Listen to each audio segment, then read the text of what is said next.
Hello student, आपका हमारे इस YouTube चैनल में स्वागत है। आज मैं चैप्टर नंबर 2 जिसका नाम बहुपद है उसकी शुरुआत कर रहा हूं। मैं आज आपको एक्सरसाइज 2.1 को कराऊंगा। एक्सरसाइज 2.1 की शुरुआत करने से पहले मैं आपको कुछ इम्पोर्टेंट नियम बता देता हूं जो बहुपद से रिलेटेड है, यानी जो बहुपद से संबंधित हैं। आइए मैं कुछ इम्पोर्टेंट नियम की बात करता हूं।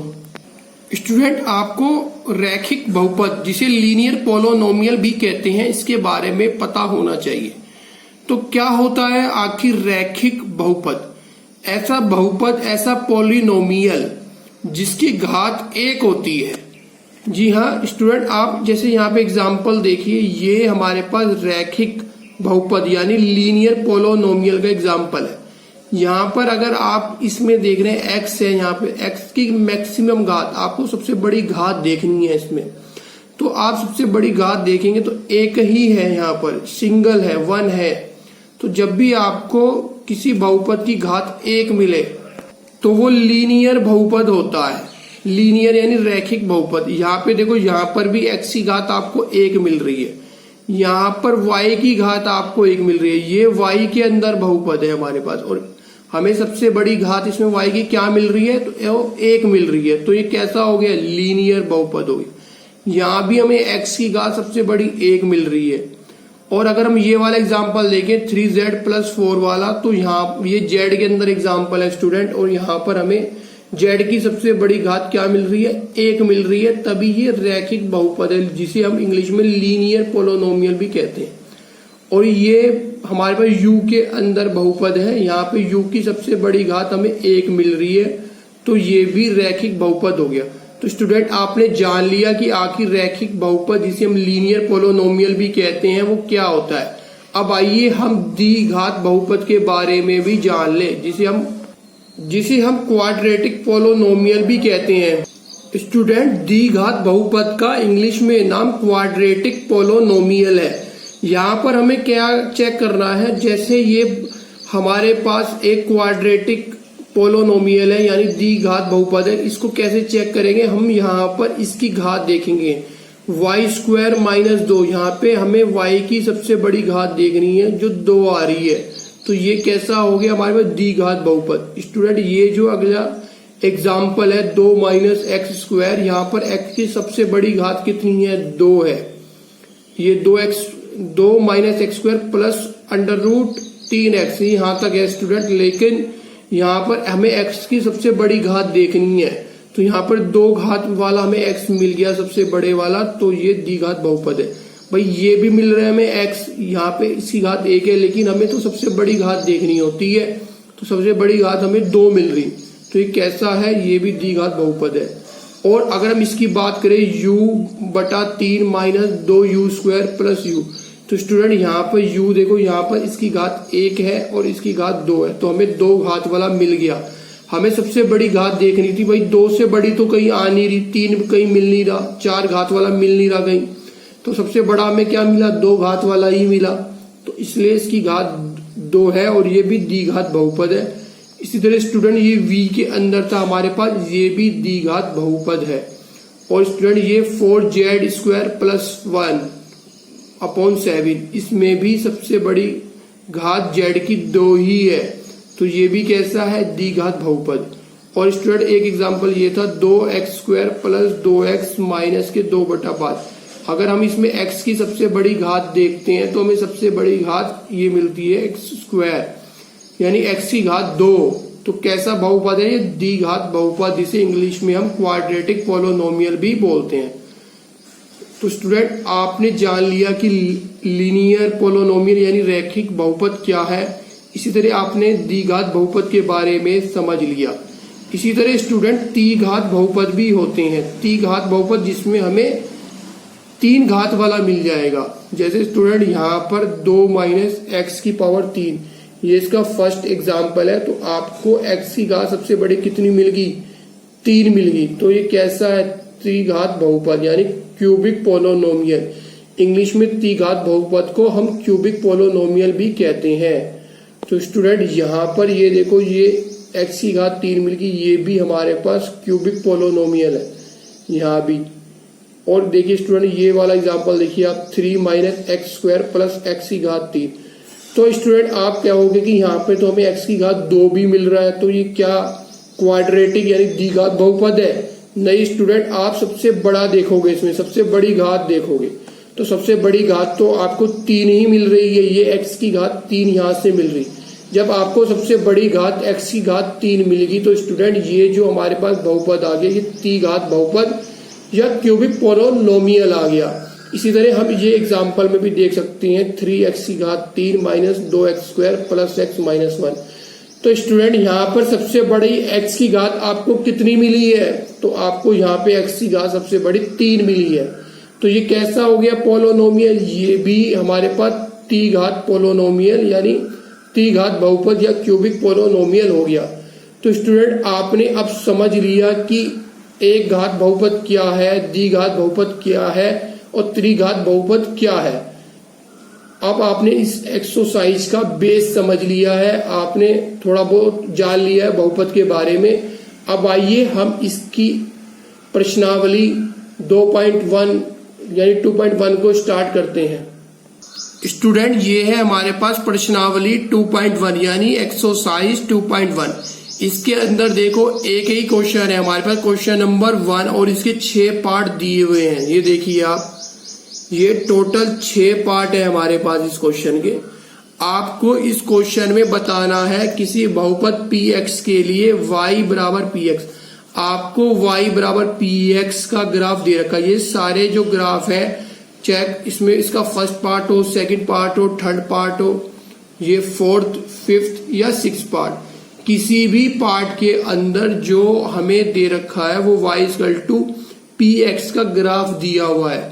प्रत्येक स्थिति में px के शून्यकों की संख्या ज्ञात कीजिए। तो यहाँ पर एक वर्ड आया है स्टूडेंट, यहाँ पर एक वर्ड आया है शून्यकों। तो क्या होते हैं आखिर ये शून्यक? तो स्टूडेंट जैसे कि आप जानते हैं, आपने 9th क्लास में 6th 7th 8th क्लास में मूल के बारे में सुना होगा। मूल जिसे हम रूट्स भी बोलते थे, रूट। तो ये शून्यक मूल कह लो, आप इसको रूट कह लो, ये वही चीज है। मूल, रूट और शून्यक, ये तीनों एक ही नाम है, एक ही चीज के नाम है। तो बेसिक क्या होता है, ये शून्य क्या होता है, मूल क्या होता है, रूट क्या होता है। ये अगर आपको y इक्वल टू एफ, ये px दे रखा है यानी x की वैल्यू, x के मान होते हैं स्टूडेंट यहाँ पे। तो बस इस क्वेश्चन के लिए तो आप ये जान लो कि शून्य का मतलब मूल है, रूट है। आपसे वो बता रहा है कि इस ग्राफ के कितने होंगे, मतलब आपको शून्यकों की संख्या बतानी है। तो इसके कितने हैं, इस सेकंड वाले के कितने हैं, थर्ड वाले के कितने हैं, आगे वो जो क्वेश्चन है उनके कितने हैं। तो हम ये कैसे निकालेंगे? तो स्टूडेंट हम ये ग्राफ को देखेंगे। जो ये ग्राफ ड्रॉ हो रहा है, देखिए इसमें ऐसे करके ड्रॉ हो रहा है, इसमें ऐसे करके ये ड्रॉ हो रहा है। तो आप इसको देखोगे ग्राफ को, और ये देखोगे जो ये हमारे पास, ये देखो स्टूडेंट, ये फर्स्ट पार्ट की मैं बात कर दूं, ये x डैश और ये y डैश है लाइन। ये आपके पास x डैश लाइन है, ये y और y डैश लाइन है। आपको ये जो x अक्ष है, ये x अक्ष जो है इस पर देख रहा है कि जो ये ग्राफ है, ये जो ग्राफ है ये कितने पॉइंट्स पर काट रहे हैं, आपको वो चेक कर रहा है।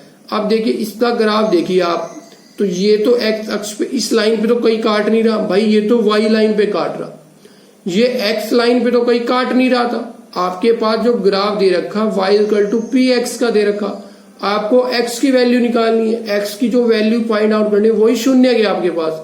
तो जब ये x पे काट ही नहीं रहा है तो x की कोई भी वैल्यू, कोई भी मान मिलेगा ही नहीं हमें। तो यहाँ पर जो शून्य है वो 0 हो जाएंगे स्टूडेंट इस केस में। तो जो फर्स्ट पार्ट में शून्य कितने मिल रहे हैं हमें, 0 मिल रहे, शून्य मिल रहे, क्योंकि आपको यहाँ पर ये जो ग्राफ है ये x अक्ष पे तो काट ही नहीं रहा। तो इसके शून्य यानी इसके मूल भी कह सकते हैं हम, इसके रूट भी कह सकते हैं, वो आपको 0 मिलेंगे। तो इसका आंसर आगे 0। तो स्टूडेंट ये फर्स्ट पार्ट कंप्लीट हो गया। आइए हम सेकंड पार्ट को देखते हैं। अब ये है हमारे पास सेकंड पार्ट। ये जो आप इसका ग्राफ देख रहे हैं स्टूडेंट, ये x अक्ष को कितने पे जगह काट रहा है, देखिए ये जो एक्स अक्ष है ये वाला है हमारे पास, इसको सिर्फ इस लाइन पे ये पॉइंट पे काट रहा है, सिर्फ एक लाइन पे। आप कहोगे इधर भी काट रहा है, भाई इधर तो ये वाई अक्ष पे काट रहा, एक्स अक्ष पे तो सिर्फ एक ही जगह काट रहा है, ये वाली जगह पे सिर्फ। तो इसलिए इसके रूट्स, इसके शून्य कितने मिल गए आपको? भाई इसका तो जब एक ही जगह काट रहा है तो एक ही मिलेगा, तो इसका आंसर कितना आ जाएगा? 1। इसका आंसर स्टूडेंट 1 आ गया, 1 आ गया, और यहाँ पे हमें शून्यकों की संख्या 1 मिली है। तो ये आपके पास सेकंड पार्ट भी इसका कंप्लीट हो गया। आइए हम इसके थर्ड पार्ट को देखते हैं। स्टूडेंट ये है फर्स्ट का थर्ड पार्ट। अगर आप इसको देखो तो यहाँ पर आप चेक करेंगे कि ये कितनी जगह पे एक्स अक्ष को काट रहा है। देखिए एक जगह तो ये आ गई, दूसरी ये होगी ये वाली, तीसरी ये होगी। तो आप देखो ये 1, 2 और ये 3, तो ये एक्स अक्ष को 3 जगह से काट रहा था। तो इसके शून्य, इसके रूट्स कितने हो जाएंगे स्टूडेंट? 3। तो इसका आंसर हमें 3 मिल गया। यहाँ पे शून्यों की संख्या कितनी होगी? 3 हो गई है। तो ये थर्ड पार्ट भी आपका कंप्लीट हो गया। आइए हम फोर्थ पार्ट को देखते हैं इसके। स्टूडेंट ये है फोर्थ पार्ट। अब आपको चेक करना है कि ये x को कितनी जगह से काट रहा है। तो आप यहाँ पे देखते हैं ये एक जगह तो ये होगी और एक बार ये हो गया, तो ये 2 बारी में काट रहा है। तो इसके शून्य कितने हो जाएंगे फोर्थ पार्ट के? तो आपको मिल जाएंगे 2। इसका आंसर मिलेगा 2। तो स्टूडेंट आप समझ ही रहे हो कि आपने कितने इजी तरीके से इसके शून्य हासिल कर लिए। अब आइए हम फिफ्थ पार्ट पे देखते हैं। देखिए स्टूडेंट ये एक्स अक्ष को कितनी जगह से काट रहा है? एक बार तो ये रहा, 2 बार ये रहा, 3 बार ये रहा, 4 बार ये रहा। तो 4 बारी में काट रहा था। आप कहेंगे ये काट रहा है, भाई ये नहीं काट रहा है, ये तो वाई डैश को काट रहा है, ये नहीं है। तो इसका आंसर कितना आ जाएगा? 1, 2, 3, 4। क्योंकि ये एक्स डैश एक्स को यानी एक्स अक्ष को 4 जगह से काट रहा था ये ग्राफ। तो इसका आंसर हमारे पास 4 आ गया। अब आइए स्टूडेंट ये इस एक्सरसाइज का लास्ट क्वेश्चन है, अंतिम क्वेश्चन है। अब हम यहाँ पे चेक कर लेते हैं कि ये इसके कितने शून्य होंगे। स्टूडेंट देखिए एक जगह से तो ये हो गया और एक ही से मानेंगे, ये एक नंबर आएगा बस, क्योंकि ये बाहर तो निकला नहीं।